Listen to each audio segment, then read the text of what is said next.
Hello again, students. How's it going? Instructor Holland here with the VLP Network. As always, welcome back to our second installment of Case Study Sundays here on the channel. In today's case study, we're going to be dissecting and going over a very famous serial killer by the name of Dennis Rader. Many of you probably have heard of this serial killer, but you don't know him by his actual name, Dennis Rader. You know him more by his serial killer name of BTK, the BTK Strangler, or the BTK Killer. As morbid as it is to say, this is actually one of my favorite case studies to take out because when you take a look at this guy, the amount of time that he went flying under the radar is insane. No one ever suspected this man of being as ruthless as a killer as he was. And it wasn't until much, much later when the truth finally came out that people were horrified to learn what he actually was under the skin. I like to use this one as an example because it's a perfect example of how there are wolves in sheep's clothing everywhere. Okay guys, so there's nothing from you, there's nothing left from me. Let's begin this case study. Have a seat and let class begin. So students, I would like to start this case study off by posing a question to you. That question is, how well do you actually know people? Take somebody that you're very close to, let's say a very deep personal friend. How much do you really, when you sit down and think about it, know about them? The fact of the matter is that everybody has skeletons in their closet, everyone has secrets, and very rarely do people let their deepest and darkest secrets out for the world to see. The person that you trust the absolute most could be something that you have never even expected before. And when talking about something like that, there is no better example than Dennis Lynn Rader. Dennis Lynn Rader, otherwise known as the BTK Killer, was an American serial killer that was active from 1974 to 1991 in and around Wichita, Kansas. He was born on March 9th, 1945. He killed 10 victims total, 9 of them female and 1 of them male. His primary method of killing was strangulation via different pieces of clothing that the victims had on them, although he did use a knife in one of those killings. Now, the acronym BTK actually stands for bind them, torture them, and kill them. It is an abbreviation that he actually gave himself in letters that he was sending to the police during his time of killing. He was actually active for 2 separate periods, one of them being earlier on where he killed a bunch of people. Then he had a 10-year-long hiatus. After that 10-year-long hiatus, he eventually came back and started sending letters to the police again in 2004. This eventually led to his arrest and his subsequent guilty plea. He is currently serving 10 consecutive life sentences at the El Dorado Correctional Facility in Prospect Township, Butler County, Kansas. Now, obviously, the fact that he killed 10 people is terrifying, but there's something about Dennis Rader that makes him even more terrifying than, let's say, other serial killers. No, what makes this guy so utterly terrifying is the fact that he was able to blend into his environment so well. What do I mean by that? Well, let's go over some examples. First and foremost, Rader was thought to be an outstanding father and husband. Him and his wife, Paula, ended up having 2 children, and they ended up staying together for 34 years. After he was arrested and convicted of his crimes, obviously she divorced him, but she had stayed with him for that long without ever suspecting a thing. Both of his children have come out and said that their father, while raising them, was a loving and caring father. Rader was a devout Christian and a devout member of his local church, even being elected as president for their council. Rader was also a Cub Scout leader and would take many of the members of his Cub Scout troop out into the wilderness to go fishing and camping. He was described in his community, and I quote, as normal, polite, and well-mannered. After his incarceration, when they were getting interviewed by reporters and by police, his children reported that their entire upbringing, they thought that they were just an average, normal American family. Nothing at all had seemed out of place to them. In May of 1991, Rader also began work as not only a dog catcher, but a compliance officer for Park City, the city in which he lived. And if all of that is not enough to freak you out, this man also worked for ADT Security Services. He fixed, repaired, and installed alarms for individuals that even at the time were scared of the BTK killings. This gave him perfect knowledge on how to disable and counteract them whenever he broke into his victims' homes. I know, it's absolutely insane. This guy just seems like your typical average well-to-do American, but underneath he was doing horrible things. Dennis Rader had also honorably served in the United States Air Force from 1966 to 1970 and got out at the rank of Staff Sergeant. He had earned the Air Force Good Conduct Medal, the Small Arms Expert Marksmanship Ribbon, and the National Defense Service Medal. So if all the other previous stuff wasn't enough, this man was also a goddamn veteran. Okay, so now I'm gonna hit on some brief little snippets about what sort of drove him to do this stuff, his modus operandi, as well as his very first victims. So Rader reported after he was captured that from a young age, he harbored sadistic sexual fantasies about torturing trapped and helpless women. He also exhibited a mental illness called zoosadism, which was the torturing and killing and hanging of small animals. Rader enjoyed acting out sexual fetishes for voyeurism, autoerotic asphyxiation, and cross-dressing. He often spied on female neighbors as sort of like a peeping Tom. Years later, during his cooling off period where he wasn't killing anybody, Rader reported that he would take pictures of himself wearing women's clothes and a female mask while being bound by ropes and other sort of ligatures. He admitted that he was pretending to be his victims as part of a sexual fantasy. So pretty much all of his crimes were sexually motivated. So now let's talk about his very first murders. And he's incredibly unique when it comes to his very first victim, because his very first victim is not a singular victim. It's actually 4 victims all at once. That's right, Dennis Rader, for his very first killings, actually murdered an entire family, 4 of them to be precise. The unfortunate family that was to be caught up in his wrath was known as the Otero family. The victims that he killed at the house were Joseph Otero, age 38, Julie Otero, age 33, Joseph Otero Jr., age 9, and Josephine Otero, age 11. The family actually had 3 other children who were older, who were out of the house because they were at school at the time, which is the only reason they were spared from the killings. If you guys want more details on the Otero family murders and exactly how he did it, I'm going to go over some brief bits right now, but I'm not going to delve too deep into it. But if you really want the minute details, Dennis Rader himself was actually forced in court to recount and tell the story of how he ended up killing each of his victims. He talks about the Otero family murder in great detail, and you guys can hear from his own mouth how he ended up doing it. Long story short, though, all that we really need to understand is that he went to their house with a firearm in his pocket. He ended up gaining access to the home and held the family at gunpoint, at which point he told them he was only there to rob them and that if they had simply complied with him, that everything was going to be okay. Obviously, because their children were home, both Joseph and his wife Julie decided to comply. Dennis actually reported that him and Joseph actually got along quite well because Joseph was also an Air Force veteran and they talked about their time serving in the military while he was trying to rob them. He believes that Joseph did this in order to try and de-escalate the situation, make himself and his family seem more human, as well as create a sort of rapport with Dennis. But ultimately this would be to no avail. Dennis eventually would take the family and separate them by gunpoint and then one by one kill them via strangulation. Now what's really messed up about these particular murders is that when he was recounting them in the courtroom, he ended up talking about how at that point in time he obviously had no idea how to really kill someone because it was his first time doing it. He said that he would end up strangling one of the members of the Otero family. He would think that they were dead because they'd go limp, they'd pass out, they'd stop moving. He'd strangle them for a little while longer, then he'd get up and he'd go to another one and start strangling that one. However, while he was strangling that other individual, the one that he had just strangled would start to wake up, causing him to get up, go back over to the person that was now waking up and try and do it all over again. What's really sick and sadistic is that when you listen to him talk about it in the courtroom and in interviews, he almost sounds exacerbated and annoyed that so much effort was being put in. He even says later on that the way he did it was extremely inefficient. This is why later on in his next killings he would go on to use different materials like clothes and women's pantyhose in order to strangle more properly. Did he in fact suffocate and die as a result of this? Not right away. No, sir, he didn't. What happened? Well, after that, I did Mrs. Otero. I had never strangled anyone before, so I really didn't know how much pressure you had to put on a person or how long it would take. Well, Mr. Otero was strangled, or a bag put over his head and strangled. Then I thought he was going down, and I went over and strangled Mrs. Otero. I thought she was down. Then I strangled Josephine, thought she was down, and then I went over to Junior and put the bag on his head. After that, Mrs. Otero woke back up, and she was pretty upset and what's going on. So I came back and at that point in time strangled her for the death strangle at that time. With your hands or what? No, with a cord, with a rope. Then I think at that point in time I redid Mr. Otero, put the bag over his head, went over and then took Junior. Before that, she asked me to save her son, so I actually had taken the bag off, and then I was really upset at that point in time. So basically, when Mr. Otero was down, Mrs. Otero was down, I went ahead and took Junior. I put another bag over his head and took him to the other bedroom. Put a bag over his head. I put a cloth over his head, a T-shirt, and a bag so he couldn't tear a hole in it. And he subsequently died from that. And then when I went back, Josephine had woke back up. What did you do then? And I took her to the basement and eventually hung her.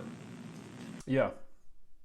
Extremely fucked up. Now, like I said, guys, Dennis Rader was eventually caught. He was caught because he started sending letters to the police, and through a series of circumstances and screw-ups on his part, the police were able to track him down and arrest him. The reason that he was explaining the way he did the things that he did in the courtroom was because in order to secure a 100% guilty conviction, the judge actually wanted to hear him say it out loud in front of everybody, so that way there was absolutely zero debate at all that this guy was in fact the dude who did these horrible things. As I previously mentioned, guys, he was in fact obviously found guilty and was sentenced to 10 consecutive life terms with the possibility of parole available after 175 years from his conviction. So what are some lessons that we can learn, both tactical and fundamental, from this guy? First and foremost, I think that obviously the number one thing that we need to look at is just how under the radar this dude went for such a long time. Now, I'm not saying be paranoid and suspect every single person of being a serial killer or doing things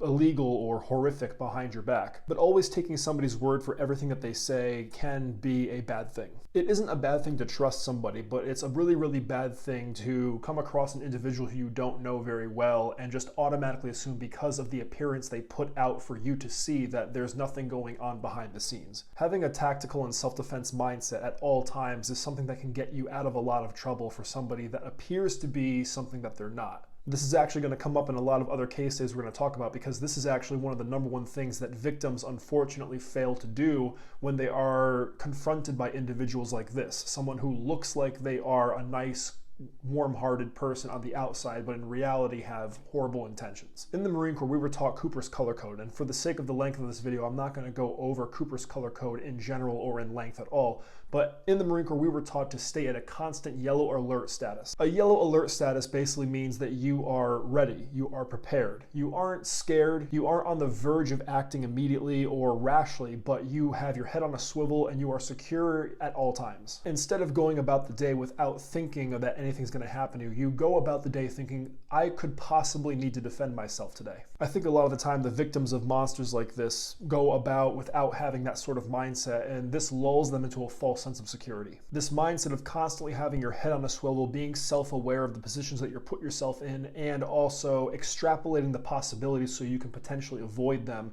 is what we call in the Marine Corps having a combative mindset. A combative mindset is an excellent preventative measure because oftentimes you can sort of see things before they happen and either avoid them entirely or handle them before they occur. That's one of the primary things I think we can take away from this case and subsequent cases we're going to explore in the future. I guess the best way that I can sum up the combative mindset that every individual should have in order to prevent bad things from happening and maintain their own security comes from the great, the legendary General James Mattis from the United States Marine Corps. General Mattis was quoted as saying, "Be polite, be professional, but have a plan to kill everybody you meet." Essentially, I'm not going to be a jerk, I'm not going to create a situation, I'm not going to escalate a situation, but at all times, if I need to, I am ready to defeat you if necessary. So that's the first lesson that we can take away, guys. The second lesson that I would like to talk about with this case in particular that we can learn actually comes from the method and the way that Dennis Rader killed the Otero family. If you remember when I was talking about the details of that particular murder, he gained access to the house, he had a firearm on him, and so because they had children in the house and because he had a firearm, the family decided to comply with him. He sort of lulled them into a false sense of security by saying that he was only there to steal certain things, and so if they simply complied with him, then they were going to be just fine. This all changed, however, when he told them to go up into the bedroom so that way he could lay them on the ground and tie them up. The family complied again, went upstairs, went on the ground, and allowed themselves to be tied up. And if you take a look at the courtroom transcripts and when he was talking and describing the case and his murders to the courtroom, he actually says that he had to put the gun down at certain cases, tie them up, pick the gun back up, and he had to do this every now and then because he had multiple individuals to tie up. And this is where the second lesson comes into play. And that lesson that I like to hit on is compliance can only go so far. A lot of the time in self-defense training, you hear instructors who are teaching talk about how if you are faced with an individual who has a weapon and wants something from you, aka money, your wallet, credit cards, whatever, just give them what they want and they'll go away. way. 99% of the time I would actually agree with them because there's a difference between being tough and being stupid. What do I mean by that? Well, let me explain. When I was teaching executive protection fundamentals and tactics to students down in Los Angeles, California, we were doing sections in class sometimes revolving around car tactics, transporting clients and their families to and from specific locations safely. And we had a segment where we would talk about carjackings, and I would ask the students, if somebody came up and held a gun to you and said, hey, give me the car, what would you do? And a lot of the students would say, hey, well, I'll just give them the car. You know, insurance is going to help pay for the car if it gets stolen, etc. The vehicle is not worth your life. And that is 100% true. But then I'd counter and say, well, what if the client had children in the car? Let's compound that even further. What if he had children in the car who were tied up into car seats because they were so young they couldn't sit in the regular seats, and the guy was telling you to give him the keys so that way he could get in the car quickly and drive off? He wasn't giving you enough time to take the kids out of the car. What then do you do? Well, obviously you don't want the children to be abducted, but the guy's not going to give you time to take them out of the car, because the more time that he spends exposed outside of the car in public, the more opportunities individuals have to see him doing what he's doing, especially in a crowded city like Los Angeles, and call law enforcement and have him get in trouble. So obviously, time is of the essence for this individual, correct? So what do? You're trapped between a rock and a hard place. You're trapped between trying to give the guy the car and let him take the kids, or fight him off and potentially get shot. This is where compliance can end up being something that kills you. And unfortunately, trust me, I don't want you to think that I'm talking smack about the Otero family, God rest their souls, but unfortunately, I think this is one thing that they did wrong. I think complying with Dennis Rader in the beginning was a correct thing to do, because they thought originally he was just there to take some things and then he was going to leave. But the moment he said, go upstairs, lay on your faces, I'm going to tie you up, that's when, in my opinion, the family should have fought back. Anytime a suspect or an assailant tells you to do something that is going to put you at a disadvantage, your survivability is going to drastically decrease if you end up allowing him to do those things to you. In this case, tying you up means he's going to limit your maneuverability and your mobility. So this is going to limit your ability to fight back if this guy does decide to kill you. He's saying that he's just there for robbery purposes. He wants valuables, he wants money. And so he's going to tie you up to ensure that he can do so safely.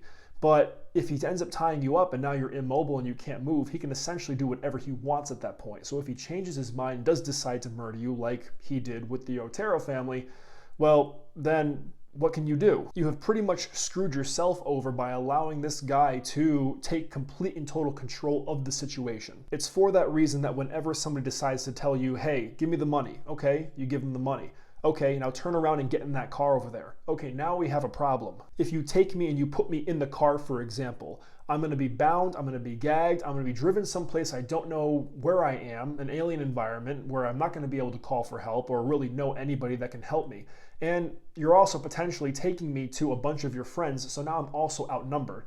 These are obviously all things that could be, circumstantial, but these are things that we need to look at when thinking about when to fight back and when not to fight back. If he's just there for physical things, sure, let him go, take your things, all right? You'll be able to afford them later on. These things are not worth your life. But the moment he decides to do something or place you somewhere or do something to you that's going to limit your maneuverability and limit your ability to fight back, escape, or get out of the situation at all, in my personal opinion, now is the time to fight back. You'd be surprised, guys, how oftentimes individuals who fight back against their attackers actually come out alive. As a matter of fact, there are statistics here from modelmugging.org that say of 221 known fights, students who fought back won 214, or a 97% street combat success rate. Of the 214 women who did fight back, about 40% forced the assailant to flee, and about 60% won by incapacitating the assailant to have time to get to safety. Now, does that mean that fighting back is required in every single situation? No, of course not.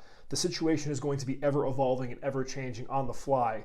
And so in those moments, we have to be able to adapt and make decisions in pressurized situations. Just understand that while compliance can be a good thing to start off with, eventually you're going to have to draw a line somewhere. So ultimately, guys, the two biggest things to take away from this particular case of Dennis Rader, the BTK killer, is living in that yellow alert type of zone where you're constantly questioning everything and everyone around you. And two, knowing when to draw the line when involved in a situation, so that way you know when to comply and when to eventually fight back. So students, that's all I have for you today on Case Study Sunday. Sunday. I hope you enjoyed the video. If you did and you're brand new here to the VLP network, well, you know what to do. I hope everyone is going to have a happy holidays. I know that the holidays are quickly coming up. Get your shopping done and make sure that you're having a happy holidays safely. There have been reports of really sketchy individuals, seeing you when you're sleeping, knowing when you're awake, and coming down the chimney and doing weird things like dropping random ass gifts off at your house. So just be careful with that stuff because we don't know who the hell this guy is. As always, I will see you guys next time.